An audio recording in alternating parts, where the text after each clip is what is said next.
So, hello everyone. My name is Gloria Washington, and I'm assistant professor at Howard University.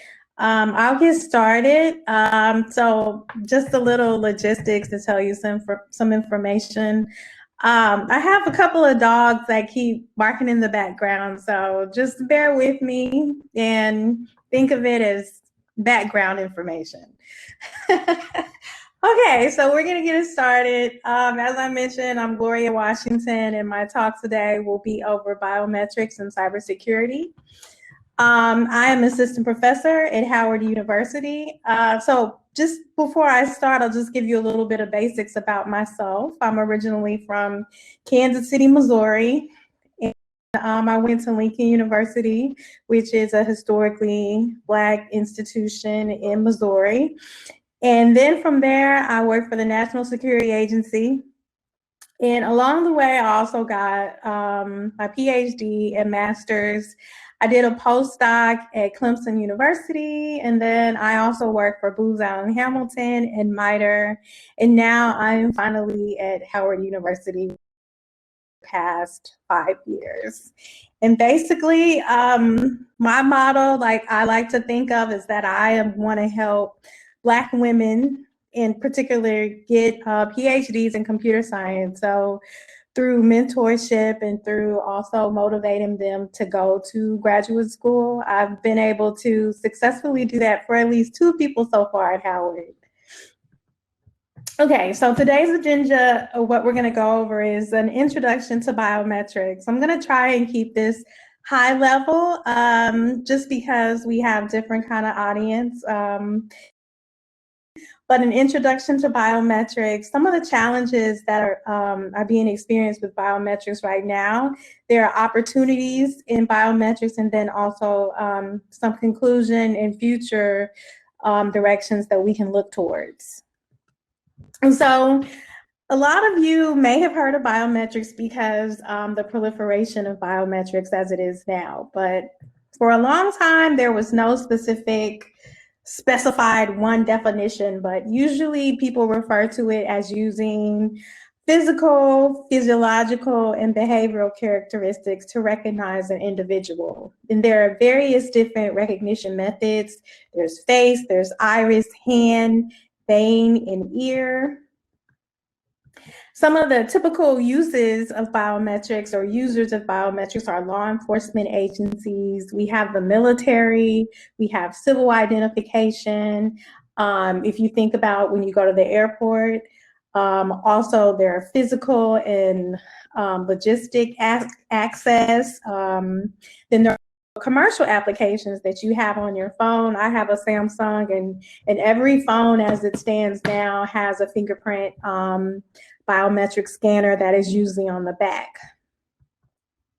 So getting a little bit more into the types of biometrics, just to give you an example, there are iris recognition, and iris recognition takes a picture of your iris that is actually on your eye. This is one of the most secure forms of biometrics. Then there has also been some research done on lip biometrics of recognizing individuals from lips. There was a bank robber who ran into a door, and if the lip print from the person was actually used to compare if that person robbed the bank. And then there are ear biometrics. Ear biometrics is an area that I am still doing research in. You're probably like, why would anybody want to look at an ear? Well, so there's different reasons, and the reasons are most times you're not going to get a full-on facial profile from a person, and you may sometimes profile. And side profiles allow you to get the ear if it is visually available for you to see. It is also another robust technique that doesn't suffer to age and some of the things that are encountered when you get into facial recognition. So facial biometrics is using a picture of your face to individual. A lot of phones also have that technology built into it. And then we also have fingerprint. So There are also some other different techniques that are not as widely known, which are heart rate and heart rate variability. So heart rate variability has been used to recognize individuals. It's not as robust as some of the other techniques. However, it has been used to recognize individuals based on their variability pattern.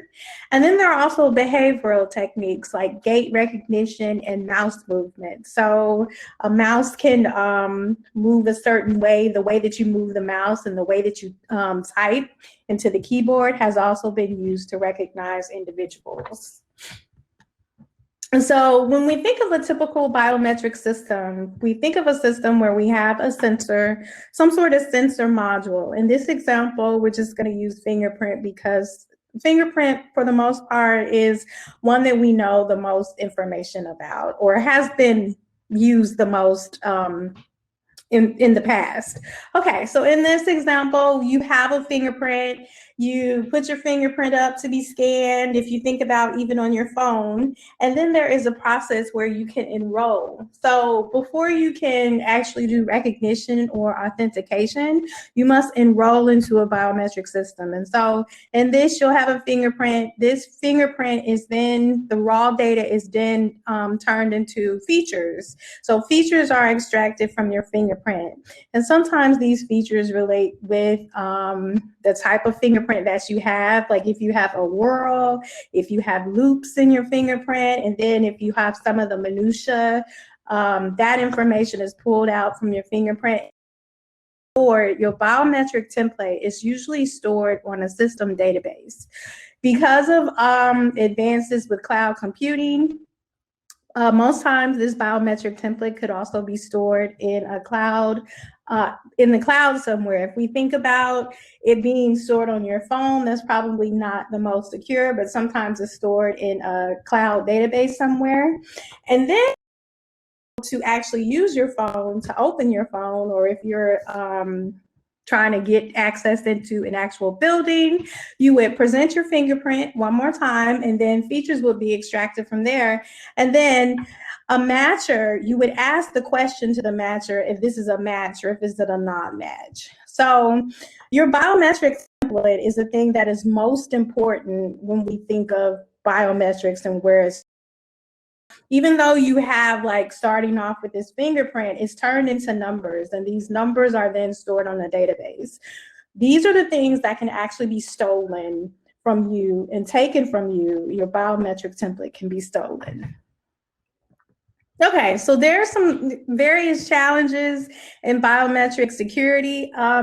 We don't get into all of them throughout this presentation. However, I try and get into some of the ones that are probably the hot topics that you guys may have heard of before.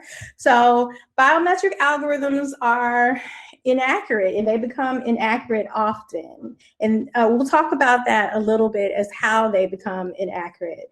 Biometric technology is everywhere. It's ubiquitous. When we think about biometric technologies, are in our phones, they're in our computers. When we go to the ATM, they're just everywhere. There are also privacy concerns, ethical concerns, and legal concerns as it relates to using biometrics. Okay, so when thinking of biometric inaccuracies, we think of false rejections or false acceptances. And usually this just relates to, let's say you have went through the enrollment process, you have your biometric template stored somewhere, but then you try and utilize your phone and it rejects you. And this is just what happens when the machine fails to recognize your biometric data, and they think the machine actually thinks that it doesn't correspond to who you are. And then there are instances which are the exact opposite, where the machine associates two items of biometric data. So when it says two items, that is, it has your template stored somewhere that can either be in a cloud database somewhere, or it can be stored on your phone. But for some reason, these two different things don't associate together, and that within itself is a false acceptance. Okay, so biometric inaccuracies can occur due to occlusion, lighting, and also many other different things that we're going to discuss. So occlusion is where parts of your biometric is covered up. So let's take Rihanna in this standpoint. If we were trying to recognize her just from these pictures that are on the right-hand side, the lighting is different. Her hair covers up some of her eyes. Her makeup application makes the facial structures in her face appear a little bit skewed, and in different cases you can see them a little bit more. When we think about the eye makeup that is accompanied around the eye where some is darker. And then we talk about the lighting where parts of the biometric are darker due to changes in the lighting and the angle that she's giving you from the different pictures. And then lastly, like I mentioned, there's makeup, cosmetic surgery. This is a newer area in biometrics that people are to determine if you can determine has actually had some sort of cosmetic surgery below the surface to see if that is that person. But all of those things actually feed into the biometric inaccuracies when we're presenting our biometric to an actual sensor to recognize us. So along with biometric inaccuracies, there are times when people, if we think about who want to steal your data, if you're a rich person, unlike myself, but if you're a rich person and somebody want to get access to your data so that they can get access to some information about you, they can spoof. And spoofing is where you will either present something to a sensor. It could either be a gummy. So on the right-hand side, we have a gummy finger. Gummy fingers were used to test fingerprint readers, and fingerprint readers were spoofed 80% of the time when presented with a gummy finger, even if the phone had a liveliness detection. So liveliness detection talks about if an actual biometric that is presented to a sensor actually comes from the person and from a real person that is alive, and that it's not a picture of a person or a fake thumb that's put up to the sensor. And usually sometimes this has to do with the heat information, or oftentimes though for faces, they'll do a fast Fourier transform, which is a transform over an image to determine if it's actually from a real person. But then in cases, iris detection, if we think of the picture in the middle, putting up an actual picture of an iris of what it should look like of a person who has been spoofed. And then you can have masks. So if you think about masks that actually allow the warmth to come through, then a person would be able to spoof another person's identity. And then we also see pictures of people who put pictures of someone else up to the sensor and it actually recognizing that person only from the picture. So as I mentioned, biometrics is everywhere, and I think it's just something that we have relied on. It's a very, for the most part, accurate technologies that have been used. Fingerprint, which are on our phones, iPhones, Samsungs. Then if you have a smart home, a lot of people now are investing in smart home technology of smart locks and smart video cameras recognize themselves in their homes. So the proliferation of biometric sensors are being put into devices that we interact with on a daily basis. Then we think about smart cards. And if you think about if you have a driver's license, your driver's license now is equipped with your fingerprint as well. It has information that can actually be taken as well. And then also banks and online payment systems are starting to integrate fingerprints into your card so that when you present them, it has your information that is actually stored on the card. So biometric recognition is everywhere, and this is not necessarily a good thing. Okay, so the U.S. Department of NIST which is the U.S. Department of Commerce National Institute of Standards and Technology, tested 189 software algorithms from 99 developers. So this was like a culmination of many different manufacturers that they tested.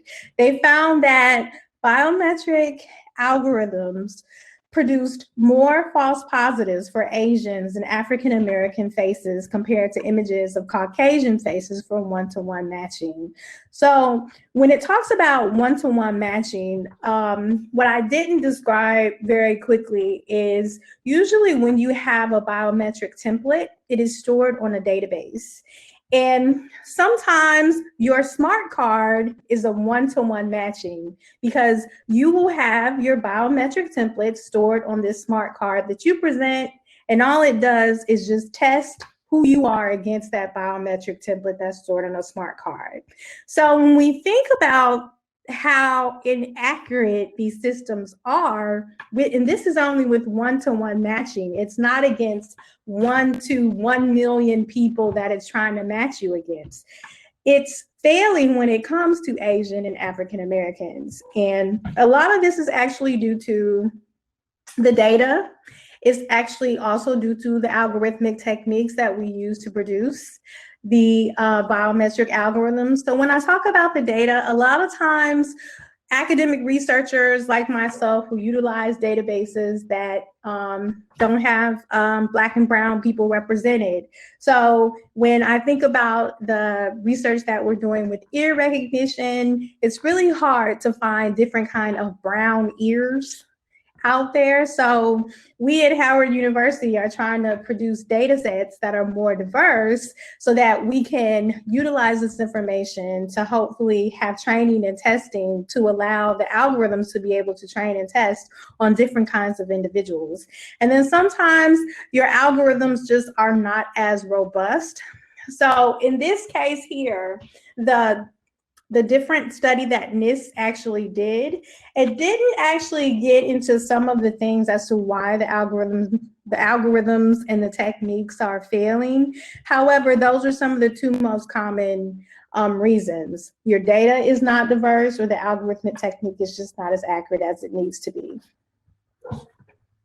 Okay, so the legal concerns that we get into when we think about biometrics, and this is a hot topic that is now being explored. If we think about Black Lives Matter, if we think about all of the discrimination that's going on, a lot of people now are wanting for themselves to be able to delete their data that's on the web. And so the European Union actually in 2018 has a General Data Protection Regulation Act of 2018. It just says that every citizen within the European Union has the right to be forgotten. Very important because in the United States, once you put something out on the web that is you within a video or image, that can be stolen, or some sort of governmental agency can download this data and utilize it in some sort of format to possibly do biometric recognition. And that a citizen has a clear and affirmative consent to the data that is actually out there on the web and how it's being utilized. And there are severe penalties for failure to comply with these rules. The United States currently is really trying to start to address some of the privacy concerns and consumer concerns that are being actually thought about now with the hot topics as it comes out. And California is one of the states that has actually started to think about this. The California Consumer Privacy Act of 2020 says that it enhances privacy rights and consumer protection for California residents and is applicable. A lot of people think that this Protection Act will be looked at by other states so that citizens within other states can be accountable and have the right to be forgotten for whatever data that they put out on the web, or however their biometric data is used by the United States government or any other corporation within the United States. So there are several opportunities in biometrics, which I really think this is a area. So with the proliferation of biometric technologies for for actually recognizing individuals. People are starting now to build technologies that weren't there possibly even 2 years ago. So there's facial masks. So when we think about COVID-19, there are lots of studies that are being conducted now, which actually talk about how biometric algorithms are starting to fail because of facial masks that are worn by individuals. So that is a low-cost, cheap kind of way of thwarting these biometric algorithms. And then there's also a facial projector. So on the lower right-hand side, this actually came from protesters in Hong Kong, which I thought was really cool. If you wore a projector around your head, it would project light, and it could also project other faces on top of yours so that any biometric algorithm or facial recognition algorithm would not be able to recognize you. And then we also have one that is not shown. I wasn't really able to fit it on this slide, is there are LED lights. There is another researcher in Hong Kong, which is using LED lights, and it's almost like the Google Glass. If you guys have seen Google Glass before, even my glasses that I have on, it would project LEDs around the glasses, and this actually throws off facial recognition algorithms so that it's not able to recognize you. And then there are other kind of items which are being manufactured, which we'd already talked about, the facial masks. There's reflective clothing. So a lot of people now are starting to wear reflective clothing, or clothing that has a lot of patterns on it that actually throw off algorithms that are trying to recognize you. And then in this also picture right here, there is a mask with a lens on it. So if you see it from the other side, it has a really clear lens where you can see through it. But what it does is it facially distorts parts of your face because it has this clear lens over it. So if any facial recognition algorithm is starting to be used for like protesters, it would thwart it and throw it off. So there's also other new directions in biometrics, which is, and this is a really controversial topic that a lot of people are thinking about now and trying to address. There's race, gender, and age recognition. And so I won't even get into all of the specifics with it, but specifically, what people are truly trying to do now is take an image of a face and determine a person's age, what race they belong to, what their age, what their gender. And then some people are also looking at if you can recognize if a person is trans or not, or if they have undergone some sort of facial surgery. Okay, so an area that I like to think as to where my research sort of fits is for social good. Even though we are doing biometric recognition, we're doing it for the social good of society. And what does that mean for you guys who are in the audience who are watching this? So there have been facial recognition bans in San Francisco, Somerville, Oakland, San Diego, Boston, and then Portland. So this just goes to show that a lot of people now, a lot of researchers now, a lot of companies and United States citizens are questioning the use of biometrics for identification in criminal justice matters just because of how inaccurate the algorithms are. In June 2020, IBM said it would no longer offer its facial recognition technology. Microsoft pulled its facial recognition solutions from law enforcement, and then also Amazon in June put a moratorium for 1 year on the use of its technology by law enforcement and police. This is kind of really pivotal when we think about the directions of where biometrics is going and why it's important for cybersecurity in general, and then also for cybersecurity education. As we are thinking of students that are being educated on biometrics and how they can fit into this, we can think of biometrics being used for social good. So that's redirecting the efforts of biometrics for criminal justice and for arresting people to actually do something different. And so what are these something different? So it's instead of using these biometric research is being applied to finding missing and exploited children. And then also disoriented adults. If we think about persons who suffer from dementia and persons who go off missing and can actually, in certain situations, their health is compromised. So use of only biometric technologies only for finding missing children or for senior citizens or disoriented adults. And then there's also biometrics that has been used for fraud detections for software, for banks and electronic payments. And then a lot of the biometric researchers are starting to redirect efforts to online privacy filters for images posted online. So a lot of the techniques with the computer vision that are behind the scenes, they're starting to think of ways that they can thwart the actual algorithm to be able to apply it to privacy filters so that people can enjoy privacy online, or they can opt out of these services. So that is biometrics for cybersecurity, a high level. It's about 5:30, so I'll leave the rest of the time for questions, but my contact information and some of the really interesting areas that we are starting to Howard University it's gloria.washington@howard.edu. And so now I will take questions.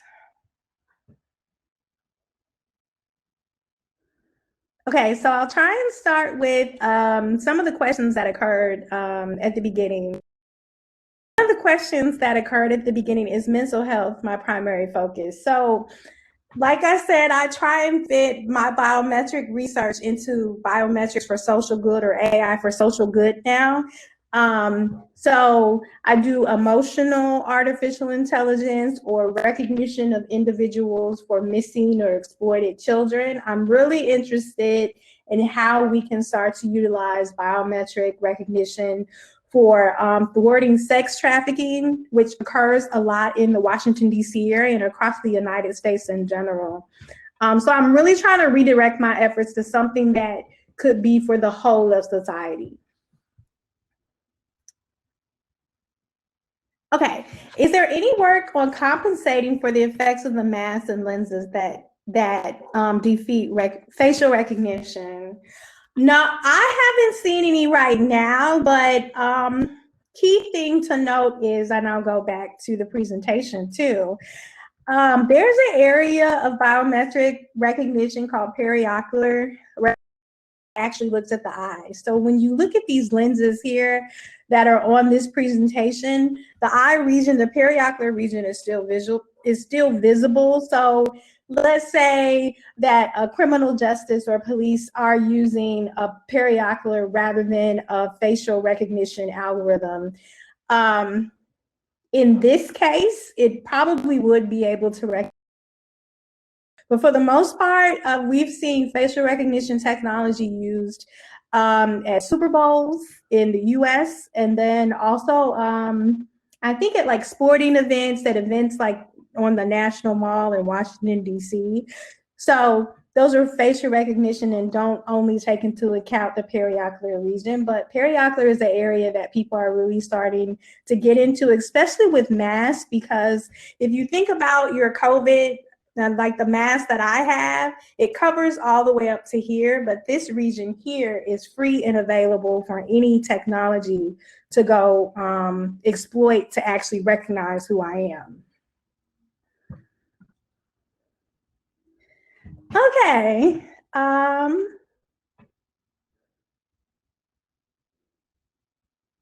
Yeah, so that's a really good point. CCPA is in the process of being replaced by the CPRA, California Privacy Rights Act, to provide better clarity on how to implement it in the systems and processes. This is really important because as California seems to be a leader in taking into account their citizens and how they feel about their use of biometrics. So a lot of people are thinking that it will be a template that is followed by throughout the United States, which I think is excellent. If a person wants to be recognized, I think they should have that right to opt in and opt out.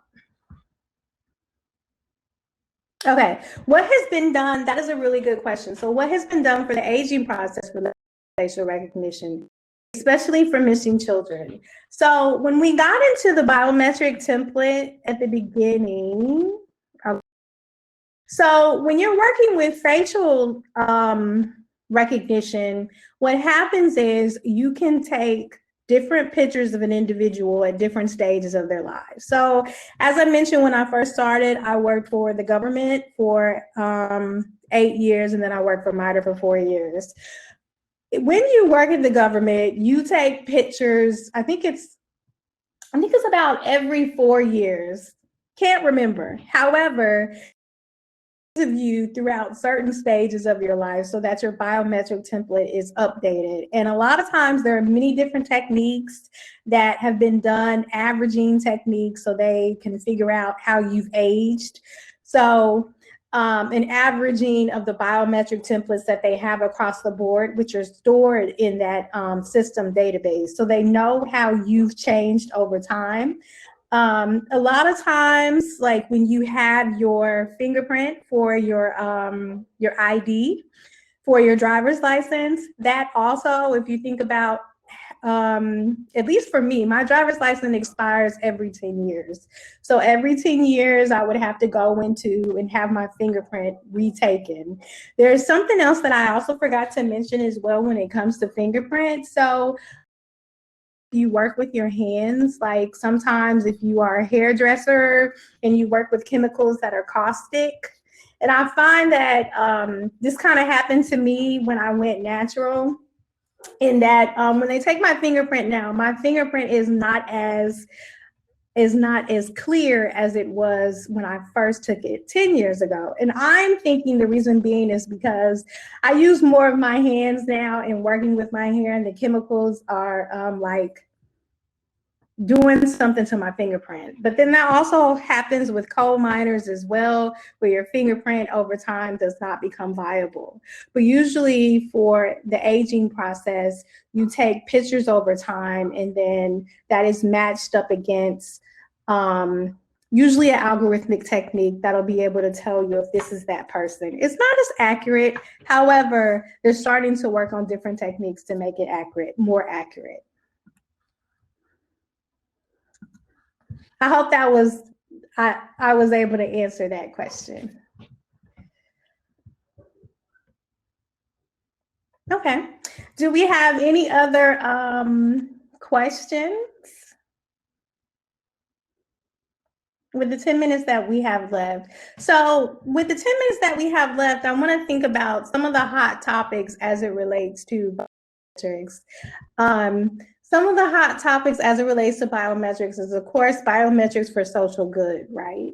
But then there are also law enforcement agencies that are starting to utilize biometrics that from their actual police cameras that are attached to their actual police uniforms. And if we think about that, we think about the lower quality of those kind of images that are coming out. So that's why it's so important for these facial recognition and just biometric recognition algorithms to be more accurate.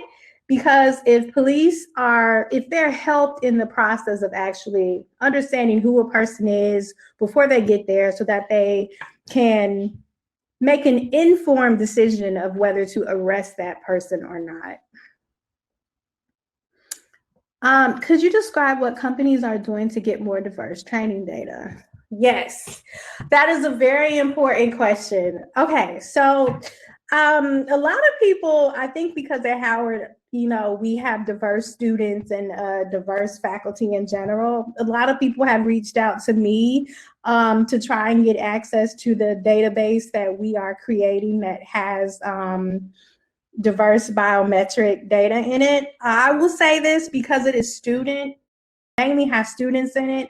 I don't want to release it to the public. And I want my students to be informed of when they actually took place of actually doing the collecting their biometric and how it would be used. So I'm really kind of hesitant to do that. But what other companies are starting to do is to scrape the web of data. They're starting to scrape social media. So one of the things that we think about is like all of this data is out there on the web. And if your profile is open to the public, a person can build a web scraper. Like a freshman year student, because I have them in my class, can build a web scraper to actually scrape images from the web, right? And just because they didn't ask your permission for it, they can still do it to build their biometric technique. So they're starting to use social media data and any data that is on the web of diverse kind of individuals to build these data sets. They don't talk about it a lot, but that is a caveat of having data be open and your social media accounts be open to the public.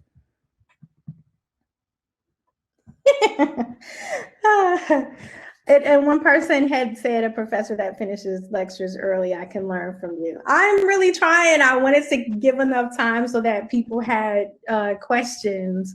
I know sometimes with biometrics, a lot of different questions of like the nuances of how different algorithms work.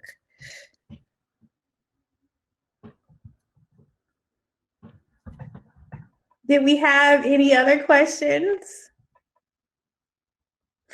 If you were thinking about, just to fill this time as well, if you were also thinking about telling, I don't know, your kids, or then also you may know some younger people who are interested in exploring this field, say definitely computer vision is the background and what you will need to understand biometrics, and then also pattern recognition in general. So a lot of people who have backgrounds in biometrics usually have backgrounds in computer science, electrical engineering, mainly has the pattern recognition and computer vision or image processing techniques classes that you'll be able to take. And then also a math background in like linear algebra and some of the matrix multiplication and some of the other thing or mathematical techniques that you would really need to utilize to be able to start to think of this area. But I guess I would pose this question to you guys. If you were, what are some of the concerns that you have just having a social media account? If we even think about this conference that we're in now, right? So all of the data will be out there available on the web somewhere. Like, what are your concerns as it relates to knowing that your data is out there and that people are utilizing it for research?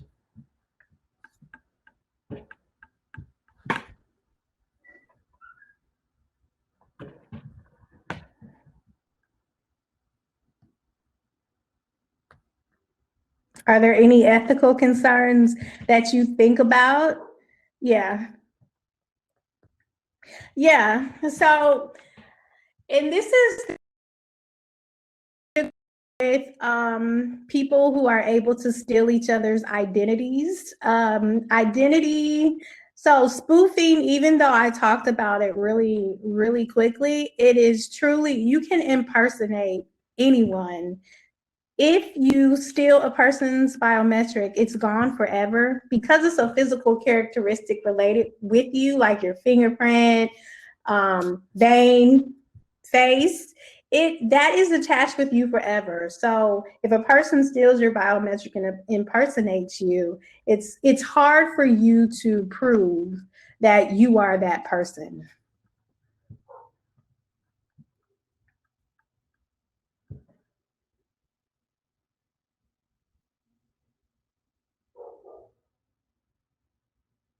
Yeah, so that is a key. One of the questions or comments, we have signs that say you are on camera. I don't think I've seen signs that say my image has been used in image classification model or database. So that question in comment, I actually think of my students at Howard. So we are starting to use proctoring software to proctor our exams remotely. And the proctoring software, what it does, it keeps the camera on a person, and then it has individuals and also algorithm software that actually tells if a person is cheating. And these images are fed into these algorithms. And if you're a darker skinned individual, they're starting to test to actually see if it's less accurate. That I read just last about this proctoring software that's used in Blackboard. I don't know if it's used in Google Meet or some of the other educational softwares. When we think about it, our students and the younger people will probably be the ones who are most affected by this, as we have gotten into online learning and using all of these automated techniques to find out who an individual is, who they are they cheating, did they submit the right information? So a person can easily steal a young person's biometric and use that later on, and their credit score could be ruined forever, or their future could be impacted forever from something as simple as using a proctoring software, especially if someone hacks into the database that is held on a cloud somewhere.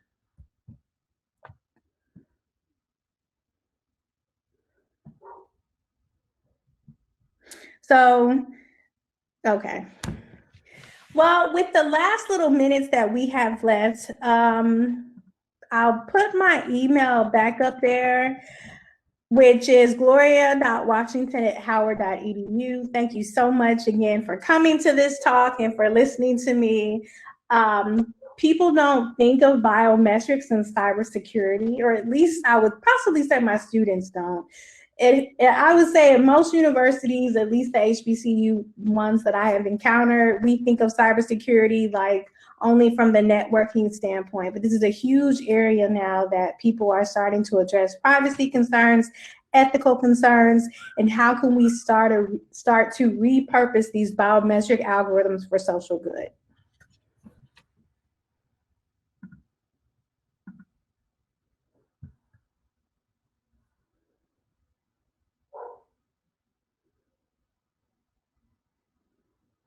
Thank you so much for coming.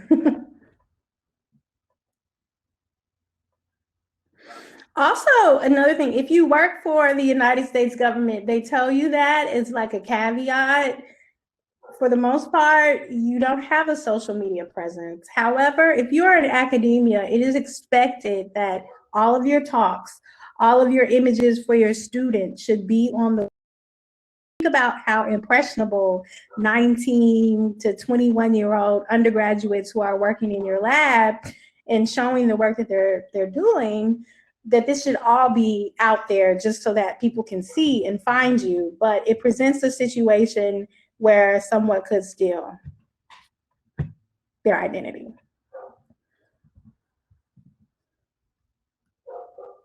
Thank you again.